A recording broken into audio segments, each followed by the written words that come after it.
नमस्ते 5 PM live में आपका स्वागत है। अ, आज हम लोग एक ऐसे विषय पे चर्चा कर रहे हैं कि जो सब चीजें एक दूसरे से गुथी हुई हैं और समझ में नहीं आता है कि क्या कभी-कभी क्या होता था कि जो गांव में देहात में हम उस जगह ऐसे जो बहुत शातिर लोग होते थे वो कुछ हरकत ऐसी करते थे और जो चोरी फिर यहाँ पे चोरी का काम खास करके चोर जो है वो कुछ वारदात यहाँ करता रहता था, सबका ध्यान उधर बटा रहे और वो यहाँ से चोरी करके निकल जाए। ये बहुत कॉमन टैक्टिस थी। कुछ इसी तरह की चीज हम आज की तारीख में हिंदुस्तान के सदन में देख रहे हैं। मैं जिस रेफरेंस से कह रहा हूं, सदन चल नहीं रहा है। सदन में मांग की जा रही है लगातार कि भाई प्राइम मिनिस्टर मोदी आए और वक्तव्य दें मणिपुर पे। वो वक्तव्य दे नहीं रहे हैं। उन्होंने एक अपना स्टैंड ले लिया है कि मैं वक्तव्य नहीं दूंगा। और दूसरी तरफ नो कॉन्फिडेंस मोशन आ गया है। नो कॉन्फिडेंस मोशन आते ही जैसे नो कॉन्फिडेंस मोशन आ रहा है, इसका मतलब कि सरकार के जो इस समय सरकार चल रही है उसमें पार्लियामेंट के एक ग्रुप का कॉन्फिडेंस नहीं है और वो ये चैलेंज कर रही है कि आप सरकार का इस सदन में अब कॉन्फिडेंस नहीं रह गया है। अब इसमें वोट होना है, लेकिन आज प्राइमा फेसाई वो मोशन एक्सेप्ट कर लिया है और मोशन एक्सेप्ट करने का मतलब जब तक सरकार उस नो कॉन्फिडेंस मोशन को डिफीट नहीं कर दे, वो गिर नहीं जाए, तब तक सरकार को कोई कायदे से कोई नीतिगत निर्णय नहीं लेने चाहिए। अब ऐसे में सरकार लगातार रोज आप देख रहे हैं कि कोई ना कोई बिल, कोई ना कोई कुछ ना कुछ एक्ट पास कराती जा रही है और ये ऐसे एक्ट और वो बिल पास करा रही है जिसको जो हमारे और आपके जीवन से जिसका सरोकार है। सरकार ने अभी 2 दिन पहले फॉरेस्ट एक्ट पास कराया। फॉरेस्ट एक्ट को उन्होंने कहा कि इसका नया नाम अब हम जन संवर्धन एवं संरक्षण अधिनियम रख रहे हैं और उसमें कहने को तो ये किया, लेकिन उसमें इतने मेजर चेंजेस हैं और इस देश को एक तरह से जो इस देश की लगाम थी जिसपे आप इंडस्ट्रियलिस्ट, जो इस तरह के लोग जो पर्यावरण को देखना भी पसंद नहीं करते थे, उनके ऊपर कोई कार्रवाई करने का नियम था, वो सब आपने किनारे कर दिया। अब आपने कह दिया है कि अगर स्ट्रेटेजिक कोई इंडस्ट्री है और उस स्ट्रेटेजिक इंडस्ट्री को अगर फॉरेस्ट उसके प्रोजेक्ट को फॉरेस्ट क्लियरेंस की जरूरत नहीं है। और स्ट्रेटेजिक इंडस्ट्री आज की तारीख में क्या है? डीआरडीओ के पार्टनर हमारे अडानी साहब हैं, रफाल में पार्टनर हमारे अंबानी साहब हैं और इन सब की नियत और ये सब क्या काम करते हैं ये पूरे देश को पता है। दूसरा इन्होंने कहा है कि मतलब इसमें तमाम तरह के मेजर डिसीजंस हैं जिसको कहते हैं कि देश की जो हमारी जो कम से कम फॉरेस्ट की संपदा थी उसको भी लूटने का पूरा इंतजाम कर लिया गया है। एक शॉकिंग चीज और आई और इससे ज्यादा शॉकिंग चीज आई है जिसका नाम है जन विश्वास बिल। अब वो इसमें क्या चेंज किया है? नाम है जन विश्वास बिल और चेंज किया है जो एक्ट है जो गवर्न करता है manufacturing, storage and sale of medicine in India, उसके कुछ क्लॉजेस, कुछ लॉज कह तो रहे हैं कि amendment across 42 laws doing away, और उसमें जो प्रोविजन था कि अगर आप कुछ गड़बड़ करेंगे तो आपको जेल जाना पड़ेगा, वो सब हटा के सारी चीजों को फाइन कर दिया जा रहा है।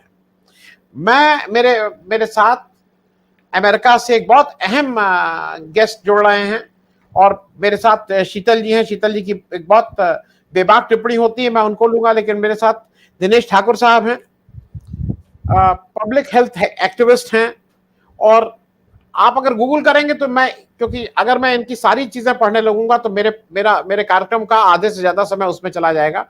इन्होंने रेनबैक्सी में नौकरी की। रेनबैक्सी जैसी कंपनी जिसके हम लोग वेरी हाई स्टीम्ड कंपनी मानते हैं, उसके अगेंस्ट केस किया अमेरिकन कोर्ट में और केस था कि फॉल्सिफाइंग ड्रग डेटा और फिर ये कहा था violating good manufacturing practice and lab practices. और सिर्फ केस ही नहीं किया, केस किया, रेनबैक्सी प्लीडेड गिल्टी और 500 मिलियन यूएस डॉलर का जुर्माना उन्होंने भरा। ये बात मैं इसलिए कह रहा हूं कि 1 मिलियन का आप लोग को अगर अंदाज हो करीब 8 करोड़ रुपया होता है।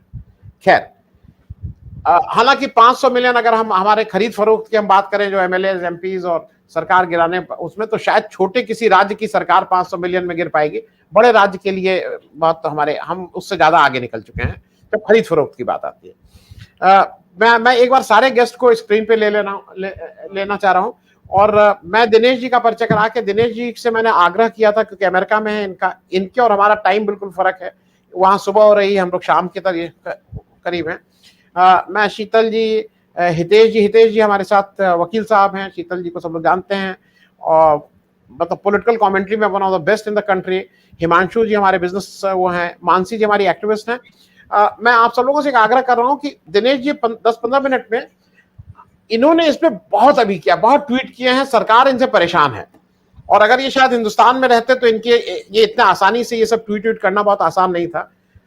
मैं दिनेश जी से पहले पूछ ले रहा हूं कि ये पूरा मामला क्या है और फिर उसके रिप्रिकॉशंस तो हम लोग समझते हैं, हम लोग उस पर चर्चा करते रहेंगे। मैं सिर्फ अपने दर्शकों को एक छोटा सा एक और हेडलाइंस दिखा दे रहा हूं। भारत की ड्रग्स ने ये दिक्कत क्या है, ये दिक्कत क्या है कि आप कोई भी ये देखिए, WHO का है, 20 जून की रिपोर्ट है, 7 India made syrups in its probe on contaminated medicines causing 300 deaths. आप कुछ उल्टी सीधी ड्रग बनाएंगे, लोग मर जाएंगे, आप फाइन देके निकल जाएंगे। अगर आपको याद हो, उपहार सिनेमा हो या कहीं भी कुछ ऐसा हो, उपहार सिनेमा में अंसल ब्रदर्स आज भी कहते हैं भाई पैसा ले लो और जितना पैसा चाहो उतना ले लो। ये उस दुनिया की तरफ हम लोग बढ़ रहे हैं जहां जान की कीमत लगाई जाएगी। ये भयावह है। तो दिनेश जी से मैं सबसे पहले आग्रह कर रहा हूं, दिनेश जी से हम लोग समझ लेते हैं और फिर हम इस मेन चर्चा में आएंगे। और मेरा आग्रह है शीतल जी भाई, आप सब किसी से भी अगर कोई क्वेश्चन हो तो मैं दिनेश जी से कहूंगा 2 मिनट रुक के उस क्वेश्चन को भी कर लें, अगर हम लोग में कोई क्वेश्चन। दिनेश जी ये सारा मामला है क्या? हाँ, और दिनेश जी थोड़ा हेडरूम कम कर लीजिए, थोड़ा क्लोज आ जाता है। एक्चुअली आप एक्टिविस्ट कोर्ट वाले हैं और या उसमें हम लोग इसमें ये सारा मामला जन विश्वास बिल है क्या? नमस्कार आनंद जी, सारे आपके पैनलिस्ट को भी हमेशा आपका प्रोग्राम सुनता हूँ। आज मौका मिला है आप सब लोगों से मिलने के लिए, बुलाने के लिए धन्यवाद। देखिए, इसके बारे में ना 2 चीजें हैं, एक है प्रोसेस और दूसरा सब्सटेंस। मैं पहले प्रोसेस की बात करता हूँ, उसके बाद फिर बताता हूँ कि इसका इम्पैक्ट क्या होगा। हुआ क्या था कि 2021 में ये मांग इंडस्ट्री की बड़े समय से चलती आ रही है कि अभी हमारा जो लॉ है जो गवर्न करता है दवाइयों को, उसका नाम है ड्रग्स एंड कॉस्मेटिक्स एक्ट, और ये 1940 में पास हुआ था, जब हम लोग आजाद भी नहीं थे उस समय पे। उसमें ये प्रावधान है कि अगर मान लीजिए कोर्ट में आपके अगेंस्ट ये साबित हो जाए कि आपने गलत गुणवत्ता की दवाई बनाई है, उसके कारण किसी को हानि, बॉडीली हार्म हुआ है, ये लिखा है लॉ में, if your medicine causes bodily harm to somebody, अभी का लॉ जो कहता है कि आपको 1 से 2 साल के बीच में कारावास हो सकता है और आपको फाइन भी पे करनी पड़ेगी उसके साथ। पर लॉ में ये लिखा गया है कि अगर आप किसी को बॉडीली हार्म पहुंचाती है आपकी दवाई, तो 1 साल से 2 साल के बीच में आपको कारावास हो सकता है। अब होता ऐसे है नहीं। मैंने कई ऐसे जजमेंट्स, डिस्ट्रिक्ट कोर्ट्स के जजमेंट्स का अध्ययन किया है, अपनी किताब में भी लिखा है, कल वाले ट्वीट में भी मैंने बताया है, चेन्नई की एक जजमेंट का, पुणे की एक जजमेंट का। हमारे जज साहिबान ना ये कारावास देते नहीं है। होता ये है कि फाइन लगती है, फाइन के बाद जो लोग कोर्ट में ये सिद्ध हो जाता है कि आपने गलत गुणवत्ता की दवाई बनाई है, उनको फाइन देके छूट जाते हैं लोग। पर क्योंकि ये लॉ के अंदर था, ये इंडस्ट्री की बड़े समय से मांग थी कि भैया इसको हटा दी जाए, ताकि हम लोग, मान लीजिए कोई पकड़ भी आ जाए कि हमने गलत गुणवत्ता की दवाई बनाई है और इसके कारण किसी की हानि हुई है, तो हमको जेल ना भेजा जाए इस चीज के लिए। बड़े समय से इसकी मांग थी। 2022 में गवर्नमेंट ने अमेंडमेंट लाया था 2022 को, उस बिल का, उसका नाम था drugs and cosmetics bill amendment 2022। उसमें ये प्रावधान था, तो उससे हम लोगों ने बहुत शोर मचाया था कि गलत कर रहे हो आप लोग, ये ऐसा होना नहीं चाहिए।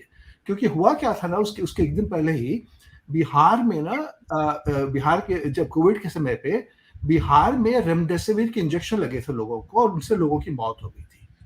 और उसमें पाया ये गया था कि वो इंजेक्शन जो गुजरात की कंपनी में बने थे जाइडस कडिला में, उस इंजेक्शन के अंदर कंटामिनेशन था, बैक्टीरियल कंटामिनेशन था, इसके कारण लोगों की मौत हुई थी। और पेपर में काफी सारी इसकी रिपोर्टिंग हुई है, मिंट में बड़ा सा लेख छपा था उस समय पे। तो उस समय हम लोगों ने कहा कि भाई देखो, अगर ये प्रूव होता है कि आपकी दवाई के कारण किसी की मौत हुई है, तो आपको आईपीसी के प्रोसिक्यूशन होना चाहिए। अब उस समय हमने शोर मचाया था, तो ये अमेंडमेंट उस समय कुछ हुआ नहीं था। अब गवर्नमेंट ने क्या किया, जैसे आपने कहा है कि 42 ऐसे लॉज हैं जो मोदी जी ने भी कहा है अपने भाषण में कि उनको डीक्रिमिनलाइज कर रहे हैं। ये कह रहे हैं कि इसको जो क्रिमिनल प्रोविजंस हैं इस लॉज के, इनको हटा रहे हैं। अब इन्होंने इस अमेंडमेंट में जो अमेंडमेंट था उसको ऐसे कई चीजों को इकट्ठा करके ये जनरल विश्वास बिल ध्वनिमत से पास करवाया गया है, जिसमें ये लिखा गया है कि भाई अगर आपकी दवाई ये शुद्धता के मानक पे, एफिकेसी के मानक पे सही नहीं उतरती है, उसके कारण आपकी किसी की बॉडीली इंजरी होती है, तो आपको कारावास नहीं रहेगा। जज साहब को अब ये ऑप्शन भी नहीं दिया जाएगा कि वो आपको जेल भेज सकते हैं आगे से। पहले भी नहीं थे पर लॉ में ये चीज थी, हम प्रावधान था हमारे पास।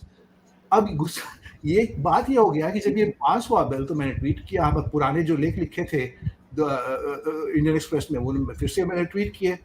तो मिनिस्ट्री को, शायद मिनिस्टर साहब को बुरा लगा होगा, तो उन्होंने क्लैरिफिकेशन जारी किया। और उस क्लैरिफिकेशन में इतना घुमाया फिराया है ना कि डेफिनेशंस, कहते हैं कि डेफिनेशन हमारे यहाँ सब स्टैंडर्ड के अलग हैं। अब भैया मैंने कल सवेरे उसका रिस्पॉन्ड भी किया, मैंने ये कहा है कि आप अपने खुद के डॉक्यूमेंट्स देखिएगा, जिस डेफिनेशन की आप डिनाई कर रहे हैं, उसी डेफिनेशन का आप यूज कर रहे हैं। और उसमें ये भी कहा कि हम डिक्रिमिनलाइज नहीं कर रहे। भाई प्राइम मिनिस्टर का पब्लिकली कह रहे हैं कि हम इस चीजों को डिक्रिमिनलाइज कर रहे हैं, तो आप मिनिस्ट्री का मेमो नहीं गया है कि आप डिक्रिमिनलाइज नहीं कर रहे हैं। और सबसे बड़ी बात आनंद जी ये है कि ये बिल ना पार्लियामेंट्री स्टैंडिंग कमेटी के पास भी गया था, और पार्लियामेंट्री स्टैंडिंग कमेटी ने कुछ भी नहीं किया। उनको पता होना चाहिए कि इस बिल के इम्पैक्ट क्या होने हैं, क्या क्या इसकी प्रावधान बनते जा रहे हैं और इसका क्या असर होगा हमारे पास। अब आप देखिए कितना शोर हो रहा है पिछले 1 साल से। हमारी दवाइयाँ जो गाम्बिया में गई थी, यमन में गई थी, WHO ने कहा कि हमारी दवाइयों की गुणवत्ता ठीक नहीं है, बच्चों की मौतें हो रही हैं। ये सब होने के बाद भी अगर हम लोग ऐसे लोगों को इनकी अकाउंटेबिलिटी तय नहीं कर पाते हैं, और जो बिल है हमारे पास उसको डिलूट कर रहे हैं, तो हम लोग क्या मैसेज दे रहे हैं हमारी जनता को। बस इतना मैं कहूँगा। बाकी आपके पैनलिस्ट हैं, शीतल जी हैं, मानसी जी हैं, हितेश जी हैं। आप क्वेश्चंस जो आपके पास हैं, मैं हूँ, आप बात करिए। जी थैंक यू। मैं अगर आप शीतल जी या मानसी जी या हितेश जी कोई प्रश्न होगा तो उनसे भी पूछा जा सकता है, बाकी हम लोग चर्चा कर ही लेंगे। शीतल जी, मैं सबसे पहले आपके पास इसलिए आ रहा हूँ कि ये जो सारा कुछ हो रहा है, ये एक पॉलिटिकल जो चुनाव का वोट है उसको मद्देनजर रखते हुए ये सारी चीजें की जा रही हैं। लेकिन अंडरलाइंग जो उसका बात है, वो 2-4 देश में ऐसे बड़े उद्योगपति हैं जिनको कैसे फायदा होगा, ये सारी पॉलिसीज, किसान बिल में भी अगर आपको याद हो तो स्टोरेज को लेके, जमीन के अधिग्रहण को लेके, सारी चीजें बहुत कुछ प्रो अडानी बनाई गई थी। अभी हिमांशु बयानी जी आएंगे तो ज्यादा ठीक से इसको बता पाएंगे। दूसरा शीतल जी, एक मॉरल पार्ट ये भी कि जब नो कॉन्फिडेंस ऑलरेडी एडमिट हो चुका है, उसके बाद सरकार इन बिलों को वॉइस वोट से जल्दी जल्दी क्यों पास करा रही है, जिसको कहते हैं ना दाल में कुछ काला है। शीतल जी, एक आपकी टिप्पणी इस पे ले लें, और अगर कुछ पूछना हो तो दिनेश जी, मतलब मुश्किल से मैंने पकड़ा है इनको, अगर इनसे कुछ पूछना हो। शीतल जी। मैं एक्चुअली दिनेश जी का ट्वीट पढ़ते पढ़ते अभी आपके कार्यक्रम में शामिल हुआ हूँ। एक सीरीज ऑफ ट्वीट उन्होंने लिखा है और एक और पत्रकार को नत्थी किया है, जिन्होंने भी दिया, उससे जो समझ में मेरी आया है वो वैसे तो उन्होंने दोहरा दिया। देखिए, भारत दुनिया में फार्मास्यूटिकल इंडस्ट्री में एक बड़ा नाम है और बहुत सारे देशों में हम सप्लाई भी करते हैं, अपने यहाँ भी हमारा बहुत बड़ा बाजार है। और अंग्रेजी जानने की वजह से हमने इस इंडस्ट्री को तुलनात्मक रूप में जितने भी कॉलोनीज थे उनमें सबसे ज़्यादा हमने इसको डेवलप किया। ये सही है कि रॉ मटेरियल अभी तक हम ज़्यादातर आत्मनिर्भर नहीं है, बाहर से मंगाते हैं, लेकिन साथ ही साथ भारत जो है दुनिया में स्पूरियस ड्रग्स और ये मिलावटी और नकली दवा बनाने का भी सबसे बड़ा केंद्र है। और जो अभी WHO का आपने दिखाया, 2 देशों में कम से कम ये खांसी की दवा, एक सिरप इन्होंने भेजा था, जिससे बहुत सारे लोगों की मृत्यु हो गई। और दुनिया में जो विकसित देश है, यूरोप है, अमेरिका है, यहाँ तक कि रूस भी, जिसमें बहुत से जगहों में हमारा एक्सपोर्ट होता है दवा का। मैं एक दवा बनाने वाली कंपनी से जुड़ा रहा हूँ एक लंबे समय तक, तो जानता हूँ। वो हमारे दवा बनाने वाले कारखानों का परीक्षण अपने हाथ में रखते हैं। वो भारत सरकार की परीक्षण प्रणाली पर विश्वास ही नहीं करते। उनके अपने स्टैंडर्ड्स हैं, और भारत से अगर किसी को दवा वहां भेजनी है यहाँ बनाकर, तो यहाँ की कंपनी का परीक्षण उनके द्वारा निर्धारित एजेंसी अपने मानकों पर पहले करती है, उसके अप्रूवल देती है, और उसके अप्रूवल का एनुअल और पीरियोडिकल चेक रखती है, तब जाके वो भारत से दवाएं खरीदते हैं। और भारत में तो सरकार ये भी नहीं करती कि उनसे ही सीख लेके कम से कम उस तरह के चेक एंड बैलेंसेस रखे, जिससे यहाँ जो दवा बनाने वाले लोग हैं वो उन मानकों का पालन करें। मैं आपको बिल्कुल विश्वास से कह सकता हूँ, एक दवा कंपनी में लंबे समय तक, कम से कम 2 दशक डायरेक्टर रहने की वजह से मैं आपको बता सकता हूँ, क्योंकि वो एक्सपोर्ट का ही काम करते थे, पश्चिम में ही करते हैं अभी भी। मैं जानता हूँ कि कई बार जब प्राइस वगैरह पर बात होती थी, तो मैंने उनसे बहुत बार कहा कि आप भारत के टेंडर्स में हिस्सा क्यों नहीं लेते। तो उनके मैकेनिज्म ने प्राइस निकाल के हमको दिखाया कि अगर वो पैरासीटामॉल भी उन पैरामीटर्स पर अपने यहाँ बनाते हैं, तो देश के सारे राज्यों में जो टेंडर जिस रेट पे होता है, वो रेट उस मैन्युफैक्चरिंग कॉस्ट से 20-30% नीचे है। आप सोचिए कि एक दवा कंपनी, जिसको मैं निदेशक की हैसियत से जानता हूं, मैंने खुद पूछा है और उनसे पूछा कि एक पैरासीटामॉल ही आप बता दीजिए, इतनी कॉमन जेनेरिक ड्रग है, ये आप क्यों नहीं बना के टेंडर कर सकते। तो उन्होंने प्राइस निकाल के मुझको दिखाया कि जिन मानकों पे वो दवा बनाते हैं, उन मानकों पर पैरासीटामॉल बनाने की जो कॉस्ट है, उस कॉस्ट से 20-25-30% पे इंडिया में टेंडर होते हैं। तो आप सोचिए कि भारत में जो सरकारी अस्पतालों में और जनरल अस्पतालों में और मार्केट में जो दवाएं हैं, उनमें किस हद तक मिलावट है या धोखाधड़ी है या वो टोटल नकली है। और मैं अच्छी तरह से जानता हूं, हमारे यहाँ जो भागीरथ प्लेस नाम से दिल्ली में एक प्लेस है, जो मंडी है इस मामले की, उस मंडी से जाने वाले बिहार, उत्तर प्रदेश, उत्तर पूर्व के बहुत सारे राज्यों में बाकायदा ये सब्जी मंडी की तरह बोली लग के बिकती है दवाएं। और इनमें फिर जो आप इस कंपटीशन में जो दवा जाएगी, उसमें गुणवत्ता कैसे रह जाएगी आप समझ सकते हैं। उस सब्जी की तरह से मुकाबला हो रहा है कि तेरी 50 रुपए की है तो मैं 40 ही में दे दूंगा। तो वो जो 40 में दे दूंगा है, वो क्या करेगा। तो मैं आपको बता रहा हूँ, भारत देश इस मामले में सबसे खतरनाक देश है। और आपके ट्वीट से मैंने ये पढ़ा, और इस कानून से जो खतरा पैदा हो गया है तुरंत, कि जो मुख्य रूप से एंटीबायोटिक्स वगैरह है, जीवन रक्षक दवाएं हैं, अगर उन जीवन रक्षक दवाओं में अब उन पर कोई इस तरह का क्रिमिनलाइजेशन का खतरा नहीं रह गया इस कानून के हट जाने से, तो अब वो सुरक्षित हो गए कि वो इस कंपटीशन में सस्ती करने के क्रम में ये कंपनियां 20-25%, 30% पोटेंसी ही रखेंगी ओरिजिनल दवा की। और जब वो पोटेंसी 100% की जगह 20-30%, 25%, हमें आपको नहीं मालूम किसने कितना समझौता किया है, क्योंकि उसे डर नहीं है कि ज्यादा से ज्यादा एक जुर्माना हो जाएगा, तो वो तो प्राइस मैकेनिज्म पे मुकाबला करेगा कि फला कंपनी की अगर 10 रुपए की दवा है तो मैं 8.5 रुपए में देके मार्केट पे कब्जा कर लूं।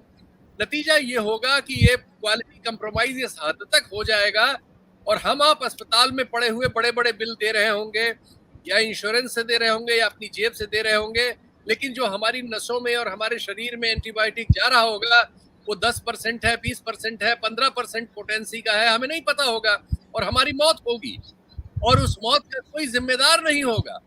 ज्यादा से ज्यादा बहुत हल्ला गुल्ला मचा, कहीं कोई पकड़ा गया तो उस पर एक जुर्माना हो जाएगा, इकोनॉमिक जुर्माना होकर वो गुजर जाए। मतलब पूरे देश को आपने उस खतरे में डाल दिया है कि अब लोगों की इस विधा के जरिए हत्या करने पर आप पर सिर्फ जुर्माना होगा, वो भी तब जब आप पकड़े जाएं। और हमारे सिस्टम में जिसमें इतना हमारा जो चेक एंड बैलेंस इतना कमजोर है, वहां पकड़े जाना कितना मुश्किल है आप समझ सकते हैं। तो ये इतना खतरनाक फैसला हुआ है, वो डिटेल्स पढ़ने के बाद मैं कह सकता हूँ कि हमने पूरी आबादी को मौत के मुंह में डाल दिया है। अब इससे इनको क्या राजनीतिक और अदरवाइज फायदा है, बहुत मैं डिटेल नहीं कर सकता, लेकिन लॉबीज हैं, बड़ी बड़ी लॉबीज हैं, बहुत से इंडिविजुअल्स हैं। मुझे ये डिटेल्स अभी नहीं है हाथ में, तो मैं झूठी कोई बात नहीं कहूँगा, लेकिन जितना पता है उसके अनुसार ये लॉबीज जो है अपनी पॉलिसी बनवाने के लिए बड़ी बड़ी मात्रा में पार्टियों को चंदे ऑफर करती हैं। तो अब हमें और किसी को ये नहीं पता कि इस मामले में कितना चंदा ऑफर किया गया है, लेकिन ये देश के लोगों की जान की कीमत पर किया गया है और ये फैसला बहुत खतरनाक है।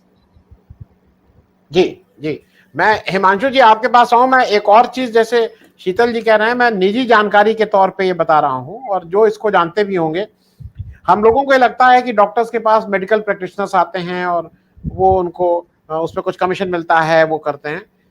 मैं अपनी निजी जानकारी के हिसाब से बता रहा हूं, नाम लेना किसी का भी ठीक नहीं रहेगा। एक कंपनी इंसुलिन बनाती है, बाहर विदेश की है, यूरोप की कंपनी है। वो हिंदुस्तान के जो टॉप डायबिटिक के डॉक्टर्स हैं, उनको विदेश कॉन्फ्रेंस तो बहुत छोटी चीजें हैं, व्यक्तिगत जानकारी के तौर पे कह रहा हूं, उनको नगद 4 से 5 करोड़ रुपया पर साल कैश ला के देते हैं। कम से कम 10-12 डॉक्टर्स ऐसे हैं इस देश में, जो देश के टॉप, जिनको देश का सबसे बड़े सम्मान मिले हुए हैं, इस तरह के डॉक्टर्स हैं। और ये बात मैं इसलिए हिमांशु जी आपसे कह रहा हूं कि शायद आम लॉबी के बाद ये जो ड्रग और ये जो दवा वाली लॉबी है, ये भी उतनी ही पावरफुल है। तो ये जो अभी एक डीक्रिमिनलाइजेशन के नाम पे आप ईज ऑफ डूइंग बिजनेस बोल रहे हैं, अब ईज ऑफ डूइंग बिजनेस है कि जिसके पास पैसा है वो पैसा देगा। अब चाहे गाड़ी चढ़ाओ, चाहे जलाओ, और मेरे पास पैसा है, वो दिन दूर नहीं है कि मैं पैसा दूंगा और then I don't bother for your life. थोड़ा आपसे समझना चाहेंगे हिमांशु जी, क्योंकि ये तो जो लॉ आया है, इट इज डिस्टर्बिंग। ये लोगों तक पहुंचा नहीं और लोगों को शायद इसकी जानकारी भी नहीं। बहुत ही सटीक बात आपने कही है। दिनेश जी की भी बात मैंने सुनी, शीतल सिंह से भी उनकी भी बात मैंने सुनी, और एक सीधी सी उदाहरण के तौर पे एक बात मैं आपको बताता हूँ। अहमदाबाद में कुछ दिनों पहले एक लड़के ने 140 की स्पीड रफ्तार से गाड़ी चलाई, 9 लोगों को मार डाला। उसके बाप का ऑडियो वायरल हुआ है, जो बोलता है कि 1.5 साल की कैद हो सकती है, ज्यादा 13 साल का बच्चा गाड़ी से किसी को उड़ाएगा नहीं तो क्या करेगा। तो हम उस समाज की तरफ जा रहे हैं। मैं कई बार कहता हूं कि ये पॉलिटिकल आइडियोलॉजी नहीं है, जो एक जमाने में पंडित दीनदयाल उपाध्याय या डॉक्टर श्यामा प्रसाद मुखर्जी की जो हिंदू महासभा और जनसंघ की जो विचारधारा थी कि दूर के मानवी तक विकास के बीज पहुंचे, जो कहीं ना कहीं अटल बिहारी वाजपेयी, लाल कृष्ण आडवाणी और मुरली मनोहर जोशी और यशवंत सिन्हा, जसवंत सिंह, इन नेताओं में पास हुई। बाद में एक यंग ब्रिगेड आई, अरुण जेटली, सुषमा स्वराज और प्रमोद महाजन, उनमें हुई। अब ये पूरा का पूरा मामला सोशल इंजीनियरिंग का हो गया। तो सोशल इंजीनियरिंग में क्या होता है, कढ़ाई में मेंढक को डाला जाता है, पानी डाला जाता है, टेम्परेचर ऑन किया जाता है और टेम्परेचर बढ़ाया जाता है, और यही एग्जैक्टली हो रहा है। आप सोचिए कि जब आप ऐसा कानून पारित करेंगे कि अगर आप पकड़े जाते हैं तो जुर्माना इतना गुना, मतलब जो बात शीतल सिंह जी ने कही वही होगी कि आप पोटेंसी जो दवाई की है उसको भूल जाइए, आप बेसिकली एक जहर लोगों के अंदर इनकलकेट करेंगे। राइट विंगर्स की मुझे सबसे बड़ी चीज ये समझ नहीं आती कि ये मानव जात को खत्म क्यों करना चाहते हैं। पहले कोरोना जिस तरीके से पूरी दुनिया में फैलाया इन लोगों ने नए ऑर्डर के नाम पे, आज ये हो रहा है, तो करना क्या चाहते हैं? आर्टिफिशियल इंटेलिजेंस के और मशीन युग के जमाने में आप मशीन्स को रिप्लेस करना चाहते हैं, इसलिए कर रहे हैं। देखिए बहुत ही कैसा है, जिसको बोले एक विरोधाभास है। एक तरफ यूएस में पैटेंट्स खत्म हो रहे हैं, एक्सपायर हो रहे हैं। जेनरिक की दुनिया को एक बड़ा मौका है सही पैटर्न्स को कॉपी करके अच्छी दिशा में उसके ऊपर काम करके अच्छी मेडिसिन देने के लिए। लेकिन आप यहाँ पे किसी इस पैटर्न की पूरी प्रोसेस को डीक्रिमिनलाइज करके आप ये कह रहे हैं कि अगर आप पकड़े गए तो चोर है, और पकड़े गए तो भी जुर्माना क्या है, 5 लाख रुपया। आपने जो बात कही निजी तौर पे 4-5 करोड़, मैं एक जमाने में मेरे वाइफ को लैपटॉप खरीदना था, मैं वहां पे गया था उस दुकान में एक डॉक्टर आए, उन्होंने सीधा वो आईपैड आईफोन जो एप्पल का लैपटॉप लिया और चले गए। तो मैंने बोला ये कौन सा मॉडल है? बोले सर बेचने के लिए नहीं, इनकी जो फार्मा कंपनी ने डायरेक्टली हमको दिया है, इनको यहाँ पे देना है। फार्मा कंपनीज यहाँ तक करती है, सीधे के सीधे लेटेस्ट लैपटॉप्स के मॉडल ऐसे जरिए ऐसे तरीके से। तो ये सब होता है, समझ लीजिए, वो बात नहीं है। ये सब गंदा है पर धंधा है, ऐसा मामला है। पर क्यों आप मानव का जो मतलब एक मानव जात के साथ एक जब अपॉर्चुनिटी आपके पास, इंडिया को आप मैन्युफैक्चरिंग हब बनाना चाहते हैं, उसमें जिस तरीके से जेनरिक के काम कर सकता है, एपीआई के इंपोर्ट्स हमने चाइना से कम किए कोरोना काल में, एपीआई के एक्सपोर्ट्स हमारे बढ़े, ऐसे माहौल में आप इस मेडिसिन की दुनिया में ऐसा तगलकी निर्णय क्यों लेके आते हैं जहां पे 5 लाख महज का जुर्म? आप जुर्माना बढ़ा दीजिए, पकड़ा जाए, पकड़ा तो जाना ही चाहिए बिल्कुल। और जिस तरीके से रिपोर्ट्स आई है गैम्बिया जो कंट्रीज में आपने भेजा है, तो आप क्या करना चाहते हैं? आप पूरी दुनिया को मतलब ऐसी सस्ती दवाइयां इंडिया की देना चाहते हैं, मेड इन इंडिया बनाने से पहले ही आप खत्म कर देना चाहते हैं। 5 लाख का जुर्माना मतलब क्या हुआ साहब? 500 वाली कितनी गड्डियां हुई? 10 गड्डियां हुई? कोई भी बंदा लेके घूमता है आजकल अपने पर्स में। 2000 की तो आपने बंद कर दी, लेकिन 500 वाली 10 गड्डियां तो किसी के भी लैपटॉप रक्सैक में से निकल जाएगी। इतना कम जुर्माना होता है? ह्यूमन की क्या कोई लाइफ की कोई वैल्यू नहीं है? और जो लोग मर जाते हैं उसके लिए आप कंपनसेशन टैक्स पेयर्स के पैसे से देते हैं। इनकी फैक्ट्रियां जब्त कीजिए, बंद कीजिए।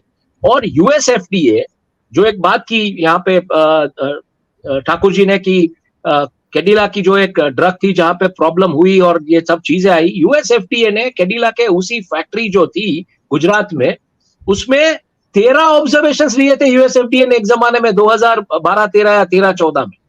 ऐसी जगह पे आप वैक्सीन कैसे बना सकते हैं, मुझे समझाइए। और सबसे बड़ी चीज जो आज आपके प्रोग्राम के माध्यम से मैं खुलासा करना चाहूंगा, फाइजर कंपनी का रिसर्च एंड डेवलपमेंट का जो बजट है वो इंडिया की पूरी फार्मास्यूटिकल इंडस्ट्री के टर्नओवर का बराबर का है। इंडिया की pharmaceutical industries research and development में उसकी जो रेवेन्यू होती है, प्रॉफिट नहीं, रेवेन्यू क्या 8 या 9% है, जैसे एक्सपेंस दिखा के वो R&D करती है, उसमें या तो रिसर्च होता है या तो डेवलपमेंट। मतलब जिस कंपनीज के पास रिसर्च एंड डेवलपमेंट का इतना बजट नहीं है, उसमें आप ये बिल ला के दे देंगे तो आप सोचिए क्या होगा। और ये एक एस्केलेटिंग पूरा का पूरा जिसको बोले एक मॉडल है, ये एस्केलेट कहां पे होगा ये भी मैं आपको बता देता हूं। ये एस्केलेट होगा फूड में। कल आपको पैकेज वेफर या पैकेज नाश्ते कुछ मिलते हैं, उसमें भी मतलब इस तरीके का टॉक्सिक वैल्यू दिया जाएगा और आप खाएंगे तो कंज्यूमर कोर्ट्स इसके लिए कुछ जिम्मेदार नहीं होगी। मतलब यही चीज आएगी कि 5 लाख रुपए, ये आज देख लीजिए, आज ये जो चेंज आए ना इस ड्रग बिल में, ये आने वाले दिनों में फूड लॉबी भी खड़ी होगी कि हमको भी ये कर दीजिए। क्योंकि जो मूंगफली हम खाते हैं हिंदुस्तान में, वो मूंगफली उसका जो एफ्लाटॉक्सिन लेवल होता है वो 4 to 12 के बीच, ह्यूमन कंजम्पशन के लिए बिलो 4 होना चाहिए। एफ्लाटॉक्सिन लेवल 4 to 12 के बीच है, जो European EU standards, European union के स्टैंडर्ड्स के मुताबिक ह्यूमन कंजम्पशन के लिए नहीं है। तो हम ये 4 to 12 वाले एफ्लाटॉक्सिन वाली मूंगफली खाते हैं। तो आप किस दिशा में इसको आप डीएस्केलेट कर रहे हैं? मतलब आदमी खाना खाए तो भी डर के खाए, दवाइयां ले तो भी डर के ले, जिए तो भी डर के जिए, और सिर्फ जीएसटी पे करता रहे 5 रुपए के बिस्किट के पैकेट पे। या फिर टमेटो अगर 300 हो जाता है तो प्यूरी खरीदेगा तो उस पर भी जीएसटी पे करेगा, कुछ कमाएगा तो उसके ऊपर भी टैक्स करेगा। तो ये करना क्या चाहते हैं बेसिकली? लॉ चेंज करना है, कीजिए। लॉ ऐसे चेंज कीजिए कि अगर कोई पकड़ा गया तो उनका पूरा का पूरा जो भी होगा, घर, कारखाना, जो भी बनाया है, गाड़ी वाड़ी, सब बैंक का कर्जा सब गवर्नमेंट लेके उसको नीलाम करके उसमें से जो पैसा आएगी उसका मुआवजा लोगों को देगी। टैक्स केयर करना है तो आपको कानून चेंज करना है, कीजिए। ईज ऑफ डूइंग बिजनेस के नाम पे आप लॉस एनलाइटन नहीं कर सकते हो, स्पेशली जहां पे human life is at a stake. तो मुझे ये समझ नहीं आता है। मैं एज अ बिजनेस जर्नलिस्ट बिल्कुल ये मानता हूं बिजनेस करना आसान नहीं है सब जगह पे, पर इसका मीनिंग ये नहीं है कि आप मतलब लॉ के बैरियर एंट्रीज या जो भी है इसके जो मतलब प्रोविजंस है, लीगल प्रोविजंस, इसको आप इतना लाइट कर दीजिए। क्यों करना चाहते हैं? क्या आप लोग मतलब जो लोग सत्तारूढ़ पार्टी में उनके पास इतना पैसा है कि उनको पैसा कहीं डालना है, उनको किसी चीज का ज्ञान नहीं है? जैसे अदानी में आज सबसे बड़ी सवाल यही है हिंडनबर्ग की रिपोर्ट में कि शेल कंपनियों में कैसा पैसा किसका है। तो क्या अभी ये शेल कंपनियों में पैसा ज्यादा बढ़ गया है जो ऐसी जगह पे आपको चैनलाइज करना है ताकि आप ह्यूमन की लाइफ की कोई वैल्यू ही ना रहे इस देश में? और वहां पे फिर आप ये माइक्रोचिप वाले आएंगे, फिर ये मतलब ये चिप्स लाएंगे, ये आर्टिफिशियल इंटेलिजेंस लाएंगे और ह्यूमंस को आप रिप्लेस कर देंगे ताकि आपको मतलब कोई रेजिस्टेंस कहीं से भी ना हो। ऑपोजिशन तो आपने खत्म कर दिया। आपका सबसे बड़ा रेजिस्टेंस जो है ऐसे सोशल मीडिया के माध्यम से सिविल सोसाइटी है। तो क्या आप सिविल सोसाइटी को खत्म कर देना चाहते हैं? सबसे बड़ा सवाल ये और इस बिल के ऊपर डिबेट, महज डिबेट नहीं, बट ये आपने बिल्कुल ये कल को अगर आपकी दवाई में कोई नशे के तत्व ऐड करके वो दवाई का आपको आदी बना देगा तो उसके लिए जिम्मेदार कौन? I think this is not decriminalising या not doing ease of business. ये मुझे लगता है दिस इज एब्सोल्युटली, अगर मैं यही बोल रहा हूं, अगर आपको लॉ स्ट्रॉन्ग करना है स्ट्रॉन्ग कीजिए. ये 5 लाख रुपए वाला नहीं चलेगा भाई साहब. लॉ स्ट्रॉन्ग करना है कीजिए, धंधा करना है अपनी ताकत पे करें, वरना ना करें. हमारे लिए धंधा नहीं कर रहा है, कोई दान नहीं कर रहा है सोसाइटी में. At the end of the day, at the end of everything, bottom line profit होती है इनकी. तो धंधा हमारे लिए नहीं कर रहा है, कोई सेवा नहीं कर रहा है धंधा करके, कोई अपना पैसा बना रहा है, अपना उसूक बना रहा है, अपने तरीके से चल रहा है. तो इसके लॉ स्ट्रॉन्ग होने चाहिए. जब आपको सोसाइटी में से पैसा बनाना है, जब आपको 141 करोड़ की आबादी एक आपको लेबोरेटरी रख ली है कि जहां पे आप इनको इनके साथ मतलब आप कुछ भी कर सकते हो एक्सपेरिमेंट, तो उसकी कीमत ज्यादा होनी चाहिए और पकड़े भी जाने चाहिए. लॉ एनफोर्समेंट भी इतना तगड़ा होने चाहिए, कंज्यूमर लॉज भी इतने तगड़े होने चाहिए. जी जी जी.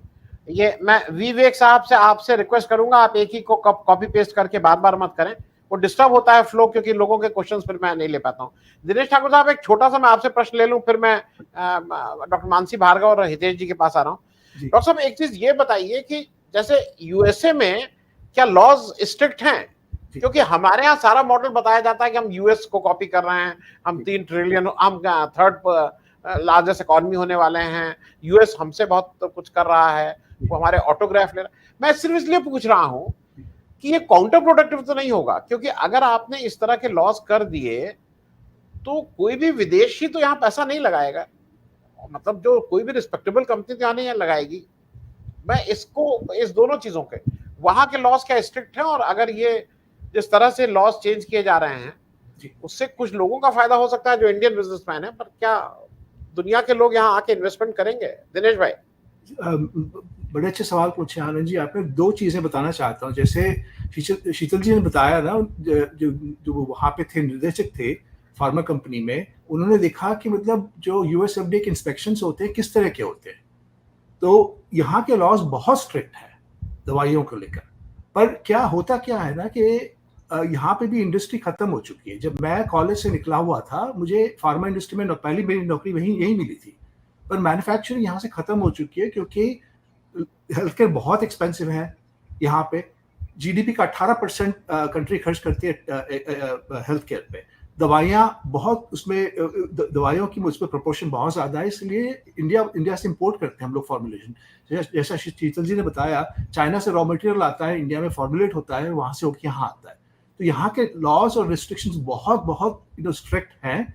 उसके बावजूद भी क्योंकि हम इस कंट्री की रिलायंस है इंडिया पे, और इंडिया इतना बड़ा एक्सपोर्टर है दवाइयों का, दवाइयाँ वहाँ पे बनती हैं और यहाँ आती है. इसी कारण यहाँ के इंस्पेक्टर्स जाते हैं, वहाँ के प्लांट्स को इंस्पेक्ट करते हैं, देखते हैं कि हमारे मानक, जो यूएस के मानक है, वो फॉलो कर लिए जा रहे हैं कि नहीं जा रहे हैं. और इसी कारण यहाँ पे क्वालिटी बहुत अच्छी होती है दवाइयों की. पर मैं 2 चीज़ें आपके साथ शेयर करना चाहता हूँ, क्योंकि मैं सुन रहा था जो बात हो रही थी. आपने शायद देखा नहीं होगा, क्योंकि आजकल हमारे सीएजी की रिपोर्ट्स की इतनी महत्वता नहीं रह गई है. 2 महीने पहले हमारे सीएजी ने एक रिपोर्ट पब्लिश की है, उनकी वेबसाइट पे आप जाकर देखिएगा. उन्होंने जो सेंट्रल गवर्नमेंट हेल्थ स्कीम है और उसकी प्रोक्योरमेंट है, उसका निरीक्षण किया था पिछले 8 साल में.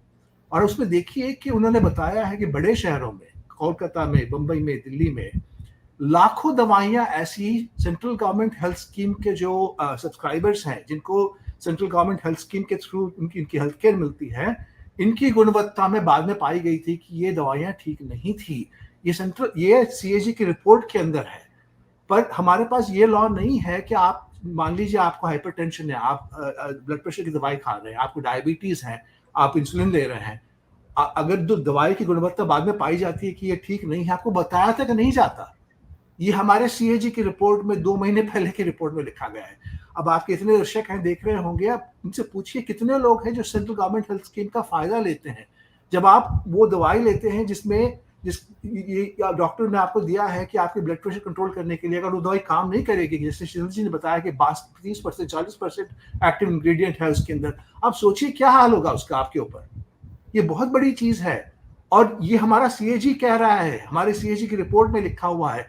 उसमें लिखा है कि 5 लाख, मेरे को एग्जैक्ट याद नहीं है, 5 लाख से ऊपर ऐसी दवाइयां डिस्ट्रीब्यूट की गई है बॉम्बे में। कोलकाता में 3 लाख की बात बताई है, दिल्ली में ऐसे कोई लाखों में नंबर में है। ये हमारी सेंट्रल गवर्नमेंट हेल्थ स्कीम की बात कर रहा हूं मैं। एक चीज ये, दूसरी चीज ये है, अब ये हो गया है कि पिछले 2 हफ्ते पहले यहाँ अमेरिकन कांग्रेस की एक कमेटी होती है, house energy and commerce committee. इसका कंट्रोल, इसका ओवरसाइट होता है हमारे रेगुलेटर पे। इन्होंने चिट्ठी लिखी है रेगुलेटर को कि भैया बताओ कि इंडिया की दवाइयों में इतनी कमी क्यों है। नाम लिया है कंपनी का, गुजरात की कंपनी है इंटास। इसका नाम लेकर पूछा है कि इंटास की जो कंपनी है जिससे हम दवाइयां खरीदते हैं कैंसर के लिए, सिस्प्लैटिन का नाम लिया है, जो ऑन्कोलॉजी में दवाई बनती है, यूज होती है, वो कहते हैं कि ये दवाई का जो हम लोग इस मैन्युफैक्चरिंग फैसिलिटीज खरीद रहे हैं इंडिया से, इसमें इतनी कमियां पाई गई हैं, तो आप कर क्या रहे हो। ये हालत है यहाँ पे। और हमारा रेगुलेटर ये जस्टिफाई कर रहा है कि भैया आप जो भी थोड़ी बहुत कंट्रोल है हमारे पास, जो भी बहुत थोड़ी बहुत मानक है, लॉज हैं जो हमारे पास है, कि जजेस को पावर करते हैं कि डिस्ट्रिक्ट कोर्ट में कि ऐसे लोगों को जेल भेजें। और ऐसे नहीं कि किसी के एक्यूज करने पे, साबित होने पे, once you prove bodily harm from a suspected poor quality medicine, उसके बाद भी अगर आप जजेस के हाथ बांध रहे हैं तो हम लोग कर क्या रहे हैं ये। जी जी जी, मैं डॉक्टर मानसी आपके पास, डॉक्टर मानसी आप पानी पे बहुत काम कर रही हैं, पानी भी वो है, लेकिन ये सारी चीजें जो हो रही हैं अभी, मतलब मुझे अजीब सा लगा, फॉरेस्ट एक्ट को बदल के मंत्री जी कहते हैं कि अब जो हमने नाम किया, हमने इसलिए इसका नाम बदला कि आम आदमी की समझ में आए। आम आदमी की क्या समझ में आए? वन संवर्धन एवं संरक्षण अधिनियम। मतलब मैं जिस समाज में रहता हूं उसको समझ ही में नहीं आएगा संवर्धन संरक्षण अधिनियम ये क्या है। आपके समाज में अगर आएगा तो आप जरा बताइएगा, क्योंकि उनको फॉरेस्ट एक्ट समझ में आता था। वहां पे भी खोल दिया गया है पूरी तरह से हिंदुस्तान के जो इंडस्ट्रियलिस्ट हैं उनके लिए। मेरा आपसे फिर से एक ये सवाल है कि ये जो आज की तारीख में आप गांव से अगर आप किसी भी उसमें चले जाइए, पीएचसी सीएचसी में, ग्राउंड रियलिटी है कि अभी भी वहां के फार्मासिस्ट चलाते हैं, और अगर आपका जान पहचान का सरकारी डॉक्टर है तो वो खुद ही कहता है कि यहां से दवाई मत लेना। आपका जान पहचान का सरकारी डॉक्टर कहता है यहां से मत लेना, बाहर से ले लेना यार यहाँ सब, और वो बोलते हैं, टर्म यूज करते हैं, खड़ी आड़ी आएगी, मालूम नहीं क्या होगा क्या नहीं होगा। तो with this state of affairs, जो ये कानून में भी चेंज कर दे रहे हैं, दे आर लीगलाइजिंग कि आप कुछ भी दवा बनाओ, पकड़े जाओगे तो तुम कुछ इंश्योरेंस की तरह कुछ पैसा दे देना, नहीं पकड़े जाओगे तो अपना चल ही रहा है। Doctor Mansi ji, thank you Anand ji, and it was really lovely to hear Dinesh ji. सुना था नाम तो अब मिल भी लिए, एंड बाकी सभी को के राय मैंने सुना। मैं सबसे पहले तो ये बताना चाहती हूँ कि मणिपुर पे चर्चा ना करके जब हम फॉरेस्ट बिल को पास कर देते हैं, वो भी बगैर चर्चे के, विथ नो चेंजेस, और अभी पर्सनल डेटा प्रोटेक्शन बिल भी शायद पास हो जाएगा या हो गया होगा आज जब हम चर्चा कर रहे हैं। जो बात चर्चा होनी चाहिए वो नहीं हो रही है, और जन विश्वास बिल पे भी चर्चा नहीं हुई है, जस्ट पास हो गया। और अमेंडमेंट्स कहाँ हैं? 1940 का बिल है ये, उसमें हार्डली कुछ अमेंडमेंट्स आए हैं, और जो अमेंडमेंट लाया गया है वो डीक्रिमिनलाइजिंग ऑफ द ऑफेंस। तो हम ये शायद जो पूरा एफर्ट है हमारा, it is the race towards leading to 5 trillion, और 30 ट्रिलियन भी एक्चुअली प्रोक्लेम किया गया है कि हम 30 ट्रिलियन इकोनॉमी पे जाएंगे। तो शायद ये दौड़ उसकी है। तो मैं 2-3 आपको आंकड़े रखना चाहती हूँ कि India is the third largest country in terms of volume of pharma industry, and 14th in terms of value pharma industry में। इसके अलावा आप जो एक सबसे इम्पॉर्टेंट बात देखेंगे, इंडिया का जो अपने जीडीपी पे इसका कंट्रीब्यूशन है, it is nearly 1.72, but still it matters. अब यहाँ से अगर हम जाते हैं कि इंडिया वर्ल्ड की फर्स्ट लार्जेस्ट फार्मा इकोनॉमी बने, तो हमको कुछ तो करना पड़ेगा ना, हमको प्रोडक्शन बढ़ाना पड़ेगा। हम कोरोना समय से भी देख रहे हैं कि काफ़ी सारी चेंजेस इसमें लाई गई हैं। इसी से रिलेटेड हमको शायद प्रोडक्शन को देखना पड़ेगा कि शायद प्रोडक्शन पे ज़्यादा जोर है, उसके कंजम्पशन का इम्पैक्ट क्या होता है। अभी एक 1.5 महीना ही तो हुआ है जब 7 मेडिसिन को WHO ने खुद ने प्रोब में डाला है। 1 महीना ही तो हुआ है जब अफ्रीकन कंट्रीज ने अलार्म लगाया कि हमारे यहाँ डिजास्टर्स हो रहे हैं, एपिडेमिक्स हो रहे हैं।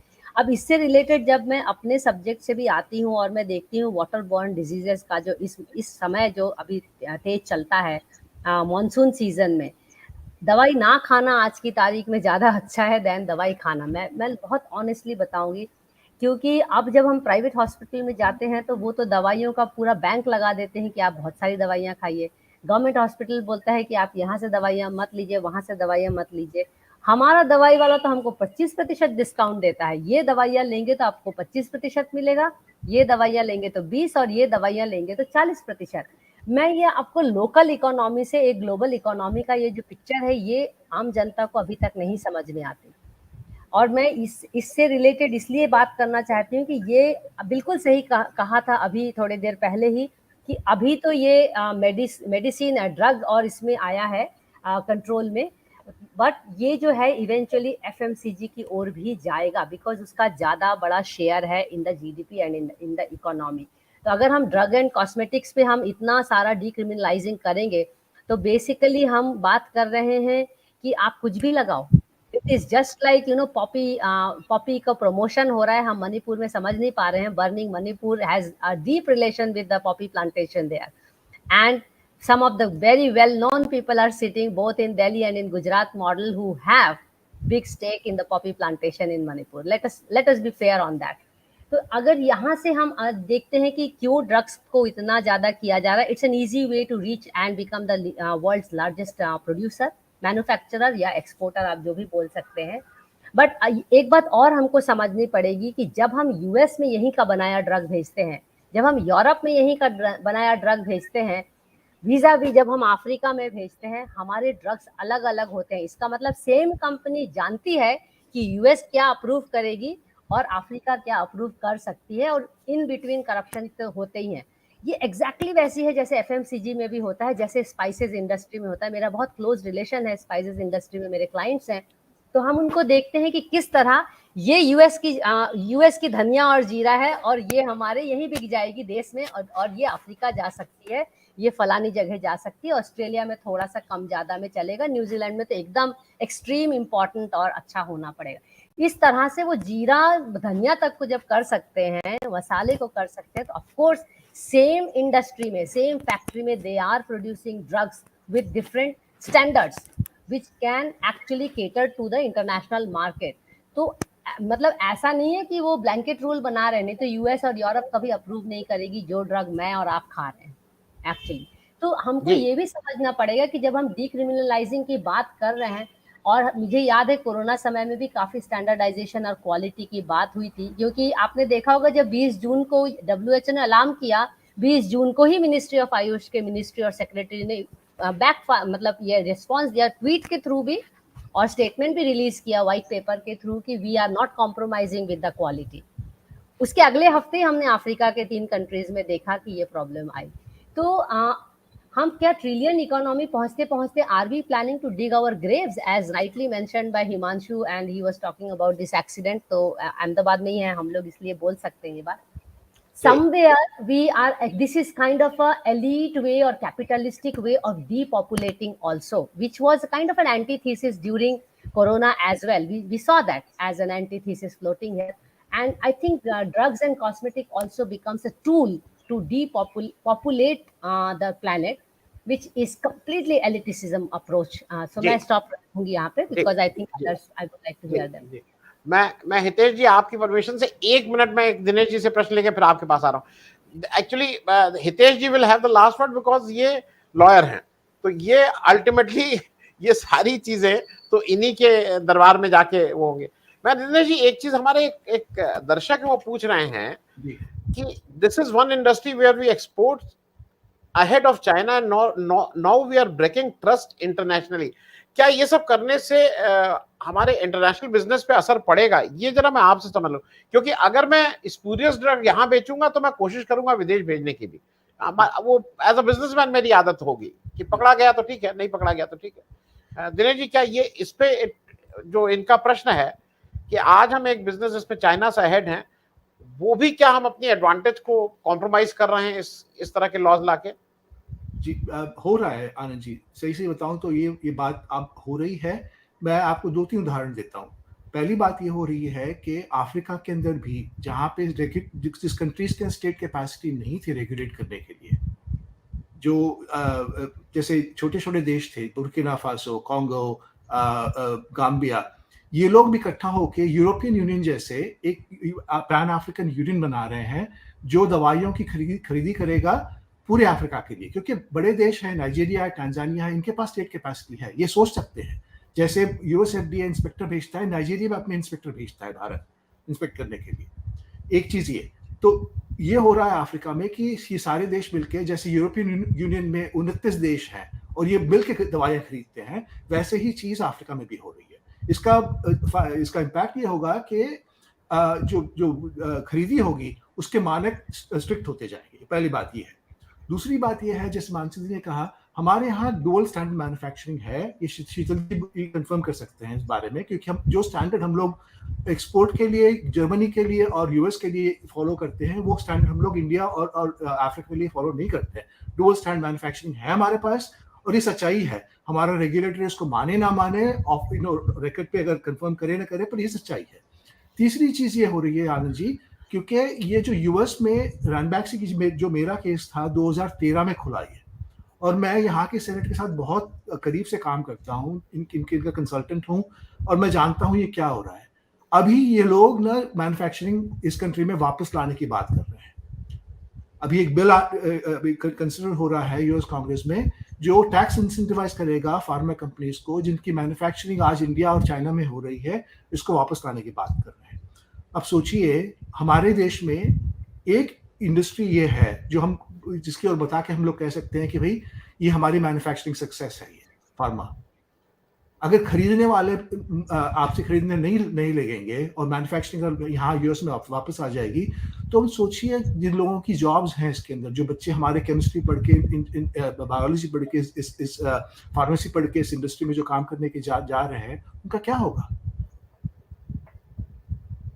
जी जी जी, मैं हितेश जी आपके पास इसलिए क्योंकि एंड ऑफ द डे ये लॉ चेंज हो रहे हैं और कोर्ट में आप हम लोगों से बेहतर ये समझेंगे।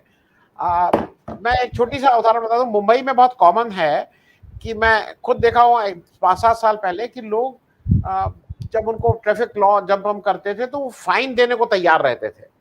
तो कुछ पुराने स्कूल थॉट वाले जो इंस्पेक्टर होते थे तो कहते थे फाइन नहीं, खड़े हो जाओ, इनको जल्दी है ना, इनको 2 घंटा खड़ा रखो फिर इनको भेजना। वो उनको कुछ नहीं करते थे, उनको इज्जत से कुर्सी दे के बिठा देते थे कि तुम 2 घंटे यहाँ रहोगे, we are not interested in your fine. तो 2 चीजें आपसे समझना है कि जो हमारा लॉ है उसको हम इस तरह से तोड़ते मरोड़ते हैं। एक, क्योंकि एक रेफरेंस पॉइंट दर्शकों को बता दूं, भीमा कोरेगांव केस में पढ़े लिखे लोग, doctors, intellectuals of this country, उनको आपने जेल में डाला। कल उसमें से 2 लोगों की जमानत हुई है, बेल मिली है। लेकिन जो सबसे सरप्राइजिंग चीज है, उस बेल ऑर्डर को आपने 2 महीना पहले रिजर्व कर लिया था। तो अगर 2 महीना, अगर कल आप कहते हैं कि they are fit for a bail, इसका मतलब 2 महीना तो आपने उनको जेल में रखा। तो हमारे कोर्ट क्या बिल्कुल ही गांधी जी के 3 बंदर जैसे हो गए हैं? Are we leading there Hitesh ji? क्योंकि आप सब जगह देखिए दे आर कॉम्प्रोमाइज। वो ED Mishra, executive director Mishra को सरकार का सुप्रीम कोर्ट कह रहा है कि ये अवैध है, इलीगल है, और अवैध को कह रहा है कि तुम अभी और चलो। मैं थोड़ा आपसे पूछ रहा हूं कि ये जो सरकार का ईज ऑफ डूइंग बिजनेस से लॉ कर रही है, तो आप लोग कुछ कर पाएंगे कि नहीं कर पाएंगे कोर्ट में? अगर इस तरह के मुजरिम आएंगे तो क्या करेंगे आप लोग? सर आपने ये जो हम अभी जो ये डिस्कशन जो कर रहे हैं, ये जन विश्वास बिल के लेकर ही हम ऑलमोस्ट 45 मिनट से हम ये डिस्कशन कर रहे हैं। इसमें हमारा मेन जो लॉ हम चर्चा में लिए है अभी, ये है ड्रग्स एंड कॉस्मेटिक एक्ट। ठीक है सर, ये बिल में they have covered 42 acts. The most serious thing is कि अब देखिए कि हम सिर्फ ड्रग्स एंड कॉस्मेटिक पे ही इतनी चिंतन कर सकते हैं, तो इसी बिल के साथ साथ वो prevention of money laundering act में भी ला रहे हैं चेंजेस, वो फूड एंड सेफ्टी में भी ला रहे हैं, फॉरेस्ट एक्ट में भी ला रहे हैं। ये इसका जो ये ऐसी लॉ है कि जिसमें बहुत सारे डिस्कशन की आवश्यकता है। जो और एक एक्ट इन लोगों ने जो कवर किया है वो है कॉपीराइट एक्ट, ट्रेडमार्क, मतलब आईपीआर को लेकर जो इंडिया में एग्जिस्टिंग 3 लॉ है वो तीनों लॉ में भी कवर कर लिया इन्होंने। इसमें ये चर्चा का विषय था, इसके ऊपर हर एक लॉ पे डिस्कशन हो सके ऐसा ये केस है, और जिसमें विदाउट एनी डिस्कशन अगर ये सिर्फ लॉ पास करना ही है, कोई एक पर्टिकुलर मोटो लग रहा है।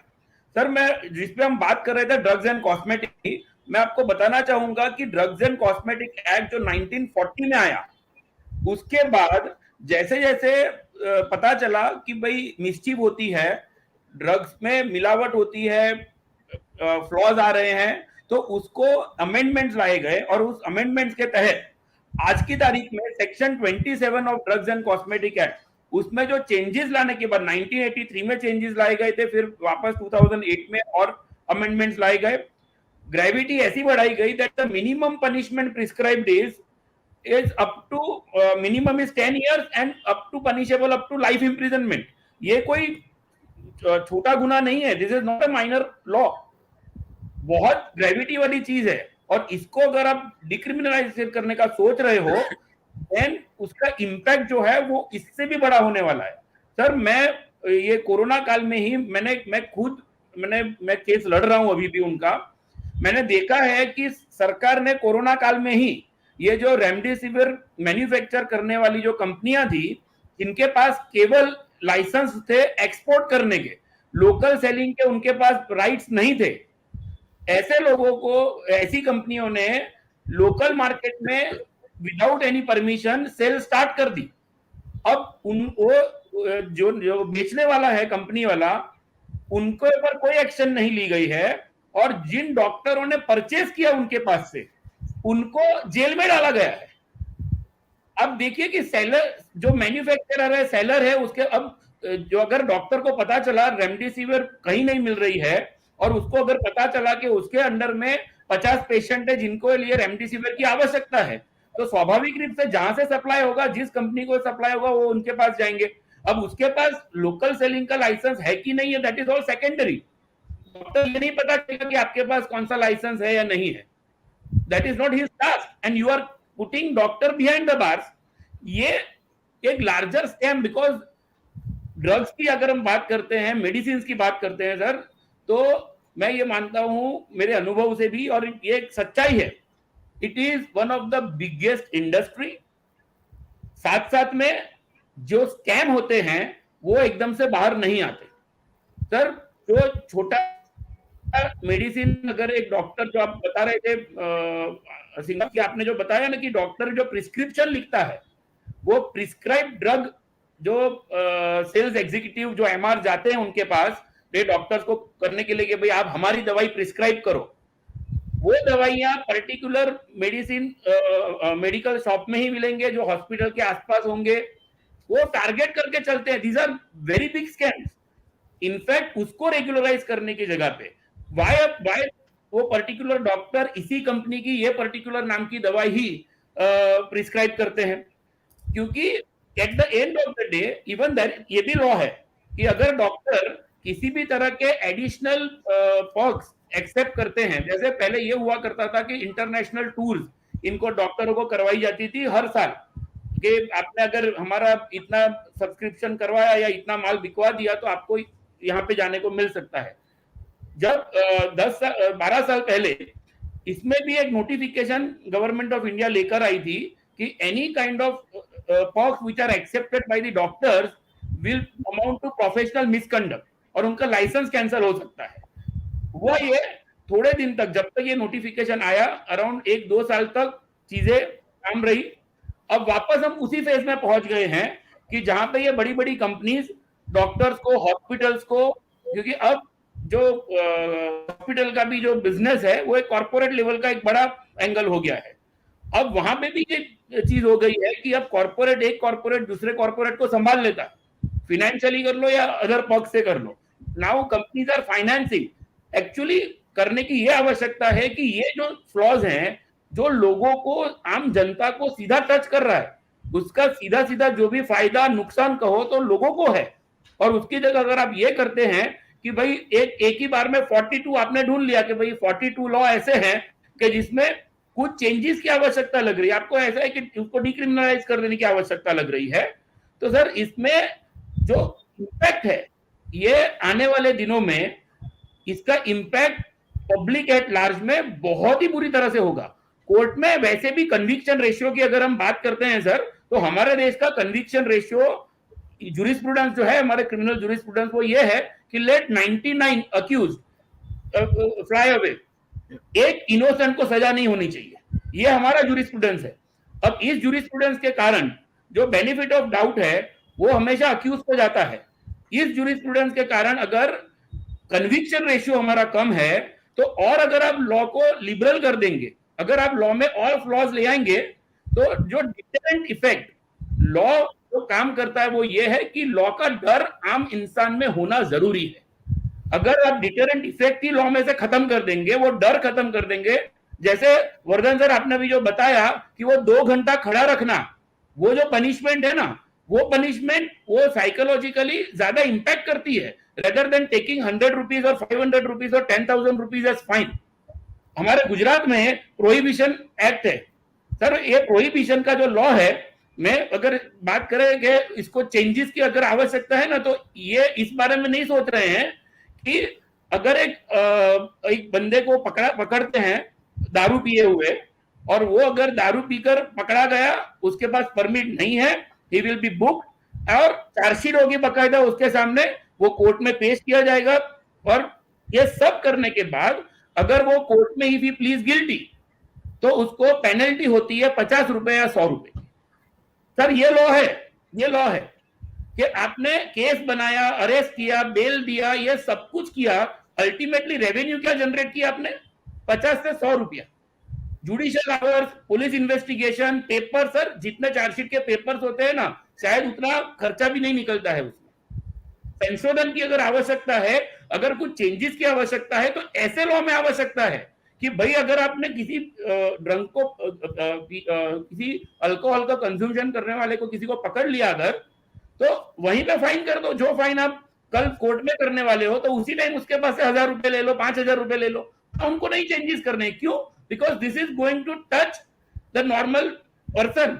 आपका जो बिजनेस एक चल रहा है, बुटलेगिंग जो एक्टिविटीज चलती है, जिसमें से भी एक ब्लैक मनी जनरेट होता है, बहुत अच्छा खासा एक रैकेट चलता है इसमें भी, कि बाहर से इधर इंपोर्ट आए, इलीगली बेची जाए, तो वो जो करप्शन है ना, वो सब करप्शन भी सर बंद हो जाएगा। इससे इनको सर नहीं सूझेगा, ये ऐसे लॉज को डिक्रिमिनलाइज करने की बात कर रहे हैं, रेदर उसके जो फ्लॉज हैं उसको डिटरेंट इफेक्ट जो आम आदमी को असर आ सकती है, उसके लिए उनके पास कोई व्यवस्था नहीं। And this is going to really, आने वाले दिनों में अगर नागरिकों ने आवाज नहीं उठाई, this is required to be challenged. Opposition तो वैसे ही खत्म हो गया इस देश में, इस देश में अपोजिशन है ही नहीं। अपोजिशन फिर भी जो कुछ है वो फ्लोर पर है, फ्लोर पर डिस्कशन ही नहीं करने देना है। आने वाले दिनों में इस परिस्थिति में कोर्ट्स ऑफ लॉ जो है वो भी सर तभी कोई अगर कोर्ट के द्वार तक पहुंचेगा, कोई चैलेंज समझकर कोई चैलेंज करेगा, तब जाकर कुछ होगा। 370 इन्होंने 2019 में रिपील की, अब वो 370 वाला मुद्दा अभी भी बहस पे चल रहा है। जी जी जी, damage will be, and the damage will be sir irreparable damage. ये डैमेज कवर नहीं कर पाएंगे हम। जी जी, मैं शीतल जी एक आपसे अंतिम सवाल, बहुत छोटा। एक तो मैं पहले अपने दर्शकों को एक चीज बता दूं, मेरे लिए नया वो था कि गुजरात में अगर कोई पकड़ा जाता है प्रोहिबिशन को वो करते हुए, पीते हुए, तो उसको 50 रुपया पेनल्टी है। मैं एक और सूचना दर्शकों को दे दूं, गुजरात में अगर आप बूट लेगिंग करें, मतलब आप अगर नकली शराब ले जाने का इधर उधर धंधा करें, तो जो गुजरात के बीजेपी के करंट अध्यक्ष हैं पाटिल साहब, वो 100 से ऊपर, उनके ज्यादा 100 से ऊपर केसेस थे। वो महाराष्ट्र गुजरात बॉर्डर में उनका यही काम था, जब वो पुलिस के कांस्टेबल थे, खूब पकड़े गए, और आज वो बीजेपी के एमपी तो 3-4 बार हैं ही, अध्यक्ष हैं।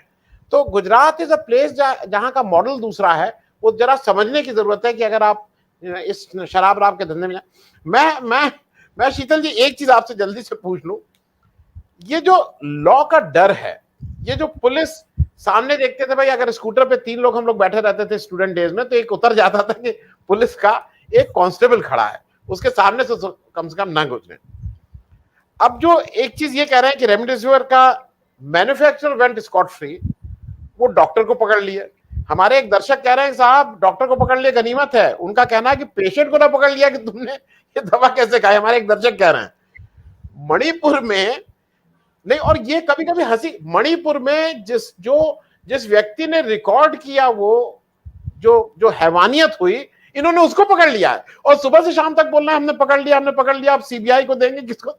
मतलब ये कौन देश है शीतल जी? आप I have no word to explain, मैं क्या बोलूं इसमें, कौन सा देश है कि किसको क्या पकड़ना है, किसको क्या कर रहे हैं ये। और ये केवल लॉबी है कि कुछ 2-4 मित्र हैं उनके बिजनेस को ठीक करने के लिए? तो देखिए मोदी जी एक तो ठीक है मित्रों के काम करते हैं, दूसरे उनके दिमाग में कुछ कल्पनाएं हैं, परिकल्पनाएं। वो जैसे 5 ट्रिलियन 7 ट्रिलियन थर्ड अर्थव्यवस्था और वगैरह वगैरह, इस तरह के जो उनके बड़े बड़े अपने सोचे हुए भौकाल। उनकी समस्या ये है कि आपने बिल्कुल सही कहा कि उनकी कंपनी जो है वो तो उस तरह के लोगों की है जैसे एक बूटलेगर उनकी पार्टी का अध्यक्ष है इस समय, लेकिन वो कांस्टेबल था। उनकी जो अपनी सर्किल है वो तमाम तरह की खुराफातों से सफल हुए, लेकिन एक सचमुच में ढंग से एक बेसिक स्ट्रक्चर से पढ़ लिख कर बड़े हुए किसी विचारवान व्यक्ति की नहीं है। वो समस्या वहां से आती है। वो बड़े लक्ष्य रखते हैं, लेकिन उनको हासिल करने की जो मीन्स है वो हमेशा चाहे जो गलत सही हो वो उसको स्वीकार करते हैं। इस चक्कर में वो बहुत बुनियादी नुकसान कर रहे हैं हमारे सिस्टम का। कि तो जो यूपीए 1 यूपीए 2 में बहुत सारे अच्छे फैसले हुए थे, आरटीआई भी उनमें से एक फैसला था। ये वाला भी फैसले का जो बताया अभी वकील साहब ने कि इसमें जो डेवलपमेंट हुआ था 2008 में हुआ था, वो इनको सबको नष्ट कर रहे हैं। जो दूसरा कानून पास होने वाला है वो एक्चुअली आरटीआई को नष्ट कर देगा। आरटीआई की सारी ताकत वो छीन लेने वाला है और आरटीआई एक्टिविस्ट इसका सवाल उठा रहे हैं। और ये जो फैसला किया गया है इससे उन्होंने हमारे देश में नकली दवा बनाने, कम पोटेंसी की दवा बनाने, दवा क्षेत्र में घोटालों पे चेक करने के लिए एक कानून में सख्ती डाली गई थी। उन्होंने इसको निकाल के ये मैदान अब खुला छोड़ दिया है। और इसका जो अंतिम लक्ष्य है वो हो सकता है जो अभी डॉक्टर साहब कह के गई कि वो सोचते हो कि इसके जरिए आबादी का एक हिस्सा जिसका हम समस्याओं का निदान नहीं कर सकते उसके जीवन का निदान कर देते हैं इस बहाने। तो आप सोचिए कि इस फैसले की कीमत आबादी का एक हिस्सा अपनी जान दे के चुकाएगा। ये है इसका निष्कर्ष, और इस पर कोई बहस कहीं नहीं हो पा रही है। संसद चल नहीं रही है लेकिन बिल पास हो रहे हैं। सड़क पे बहस का किसी को मौका नहीं होता। तो वो ठीक कह रहे हैं हितेश जी कि ये नागरिक ही है, अगर इन सवालों को लेकर सड़क पे नहीं आए तो देश को उन्होंने तो अपनी ओर से जहां डालना था वहां डाल दिया है, बहुत खतरनाक स्थिति में डाल दिया है। अब देखते हैं कि इसमें राज्यसभा क्या करती है इस बिल पर और दूसरी जगहों में क्या होता है। कुछ उम्मीद है कि ये सब चर्चा हो रही है सोशल मीडिया वगैरह पर, उनके कानों तक जाए, वरना तो बहुत ही खराब फैसला है ये। मतलब अफ्रीका वगैरह अपने यहाँ की कंडीशन सुधारने के लिए कानूनों में टीथ डालने की कोशिश कर रहे हैं, और हमारे देश में जहां टीथ डाले गए थे इसके लिए वो टीथ निकाल के आप इसको अफ्रीका से भी खराब बना रहे हैं। और ये सोचने से परे है, लेकिन ये रियलिटी जी। ब्रिजेश जी, हम सब लोगों की बात को आप लास्ट में वो कर दीजिएगा, मैं अभी आ रहा हूँ आधे मिनट में। हिमांशु जी, एक हमारे वो अच्छे हैं, एक दीपक शाह जी हैं, वो कह रहे हैं मानहानि के लिए 2 साल का कारावास और दवा से इंसान को मारने की कीमत चंद lakh. In all fairness he is telling. और दूसरा एक कार्टून आज मैंने देखा, और वो कार्टून कह रहा है कि संसद के बारे में था कि एक व्यक्ति जो संसद में बोलना चाहता है उसको संसद से निकाल दिया, एक व्यक्ति जिसको संसद में रहना चाहिए और बोलना चाहिए वो संसद ही नहीं जा रहा है। ये हमारा देश कुछ उल्टा पुल्टा नहीं हो गया है?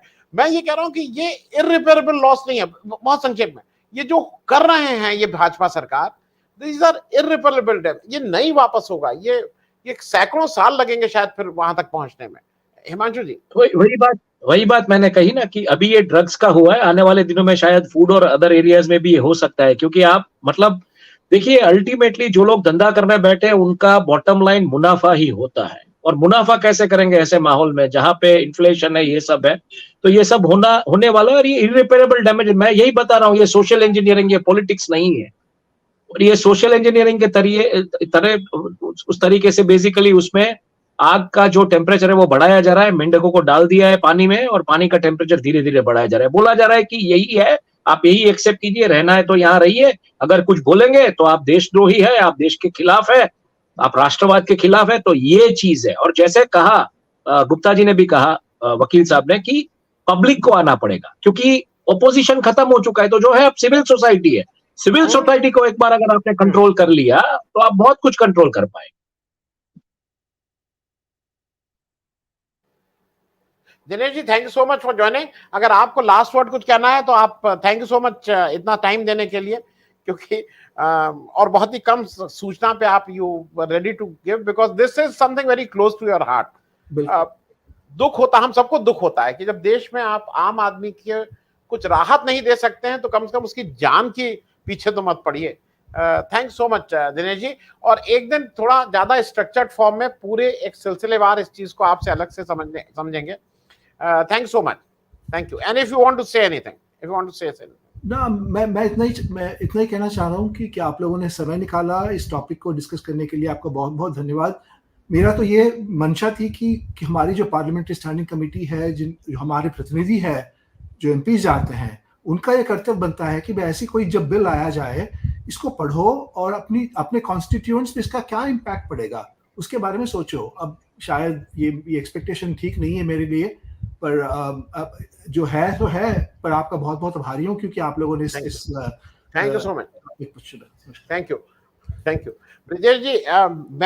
मैं हरदम गिल्टी कॉन्शियस रहता हूँ, आपको लास्ट में आता हूँ। बहुत से लोगों का रहता है कि भाई होता क्या है कि जैसे आज दिनेश जी आ गए थे और मुझे लगा कि इनको पकड़ के हम लोग ज्यादा समझ सकते हैं। ये सारी जो चर्चा हुई इसको अब आप बांध दीजिए और इसको कंक्लूड कर दीजिए। नमस्कार। बेसिकली आज ही मैंने भी इतने ध्यान से इस चीज को थोड़ा देखने की कोशिश की थी, और इतना लंबा चौड़ा है कि मुझे लगता है कि वास्तव में इसको अभी लोगों को समझने के लिए काफी मेहनत करनी पड़ेगी। ये केवल मेडिकल तक सीमित नहीं है, 42 एक्टों में चेंज किया गया, 42 एक्ट से कुल 183 चेंजेस किए हुए हैं, और उनमें से कई भारी भरकम विषय हैं। जैसे वन अधिनियम का है मामला, वो काफी गंभीर इशू है। कृषि उपज में ग्रेडिंग एंड मार्केटिंग के नियम में चेंज किया गया है। औषध प्रशासन ही है। इसके अलावा जो महत्वपूर्ण चीजों में है, इसमें से कॉपीराइट एक्ट में किया है, पेटेंट अधिनियम में किया है, मोटर व्हीकल में किया है। अब इनमें किन चीजों का क्या इम्पैक्ट होगा, कहां का चेंज किया गया, जब तक इसके विस्तार से नहीं देखेंगे तब तक ये नहीं पता चलेगा कि आखिर इस एक संशोधन से या एक बिल से कितनी चीजों को प्रभावित करने की कोशिश की गई है। कुछ छोटी छोटी चीजें हैं तो लगता है चलो ठीक है। जो रिपोर्ट भी छप रही है, इसको इतने ऐसे पॉजिटिव तरीके से पेश किया जा रहा है कि जैसे फालतू के बिलों को हटा दिया गया है और बड़ा स्मूथली कामकाज होने लगेगा। लेकिन कुल मिलाकर जो मोटा मोटा नजर डालने में समझ में आता है, इसमें ज्यादातर नियम, जो महत्वपूर्ण नियम है, वो व्यापारियों के एक वर्ग, कारोबारियों के एक वर्ग को ज्यादा खुल करके गलत तरीके से काम धाम करने की छूट देने का ये लाइसेंस देने वाला एक्ट है। मोटा मोटा जो समझ में आता है, वो इसका फायदा उठा करके जो उनको थोड़ा रोक टोक बंदी से थी उनसे बचते हुए ज्यादा खुल करके जो है गलत तरीके से अपना करके अपने धंधे को चला सकते हैं। उनके ऊपर से अंकुश हटा दिया गया है। ज्यादातर बिल उससे रिलेटेड ऐसे दिखाई दे रहे हैं। तो सरकार अगर सुविधाएं देती है, सरकार अगर जो है व्यवसाय करने के लिए अच्छा माहौल देती है, ये तो ठीक है। लेकिन सरकार गलत तरीके के काम करने के लिए सुविधाएं दे रही है, गलत चीजों को बढ़ावा देने के लिए कानून को शिथिल कर रही है, यह एक खतरनाक संकेत है। हमारे देश में कमाई का मतलब होता है कि किसी भी तरीके से पैसा आना चाहिए, जिसे हम लोगों ने पीछे एक बार गुजरात में बात की थी। गुजरात में एक ही नियम लागू होता है, आप जिस भी विधा से अगर पैसा बनाने में सफल आदमी है तो आप सफल हैं। आपके पास नैतिकता है, आपने उसकी चोरी की है, आपने बैंक में गबन किया, आपने नकली माल बेच के पैसा कमाया, इससे कोई फर्क नहीं पड़ता, आपकी रेपुटेशन में कोई फर्क नहीं आती है। आपने पैसा कमाया, समाज में पैसे वाले आदमी बन गए, तो आप एक सक्सेसफुल आदमी हैं और दूसरों के लिए आप आदर्श हैं। हमें लगता है पूरे देश को हम लोग इतनी अलग धरती पे बैठे हुए हैं, हमको लगता है कि अगर आपने जो है चोरी करके पैसा कमाया, आपने लोगों के साथ धोखाधड़ी की, आपने नकली चीजें बेची, तो आपके प्रति सम्मान नहीं होगा, चाहे आप जितना पैसा कमा लें, कहते हैं मिलना बंद, लेकिन आपके लिए सम्मान नहीं होगा। जी। तो इस सोच को बढ़ाने वाला लगता है कि कुछ भी करो, कैसे भी करो, अगर आप पैसा कमाने के लिए कोई जरूरत बनती है तो पैसा कमाइए, और कोई रूल और कोई नियम आपके लिए बाधा नहीं बनेगा। इसमें ज्यादातर जो चीजें की गई, जो हटाए गए हैं, उनमें उन लोगों को छूट दी गई है जो गलतियां करने पर सजा पाते थे। अच्छा, मैं मानता हूं पैसे वाला आदमी आज की डेट में जुर्माने से नहीं डरता, वो जुर्माने को भी वो खर्चे के खाते में डाल के रखता है। भाई वो घूस दे रहा है, वो फाइलें बढ़वाने के लिए दे रहा है, वो जुर्माने का भी एक पार्ट कर लेगा, उसी में कीमत डाल लेगा, उसका भी कीमत में डाल लेगा। कि जेल जाने से डरता है पैसे वाला आदमी, और ये पैसे वाले ही सारे गलत काम कर रहे हैं, ये बिजनेस वही चला रहे हैं। अगर जब तक उसको जेल जाने का डर नहीं होगा तो जुर्माने के डर से कभी भी वो गलत काम नहीं रोकेगा। ठीक है। इस चीज को बढ़ावा देने की कोशिश की गई है कि अगर आप जुर्माना अदा कर सकते हैं, अगर आप जुर्माने को आप नियमित खर्चे का हिस्सा बना सकते हैं, आपके लिए देश में कोई कानून मानने की जरूरत नहीं है। आप कुछ भी करिए, पकड़े जाइए, जुर्माना बढ़िए, आगे बढ़िए। और यह बहुत खतरनाक संकेत है, हमारे देश में जेल जाने की सजा के बावजूद इतनी नकली चीजें, इतनी खराब चीजें, इतने नियमों को अवहेलना करने वाले काम हो रहे हैं। अगर ये प्रोविजन कर दिया जाएगा, यह कई गुना बढ़ जाएगा।